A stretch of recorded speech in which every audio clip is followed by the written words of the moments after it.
What's up guys? Ngayon guys, andito tayo ngayon sa CR. Ito naman yung mga installation ng PPR, pressurized pipe.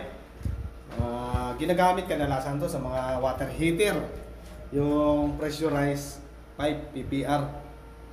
Ayun. Ito siya guys. Ginamitan siya ng pressure gauge kasi para makikita natin kung may leak. Ayan siya yung pressure gauge. Kasi pag bumaba yan, naka ano siya, o bumaba o umangat, may leak. Diyan kasi malalaman kung may leak yung pipe. Para bago siya may tiles, i-repair muna kaagad para ma-repair na. Ayan siya guys.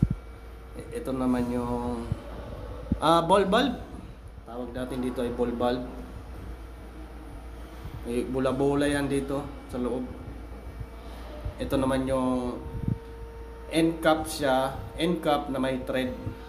Meron din kasing end cap na isa, yung walang thread, di init lang.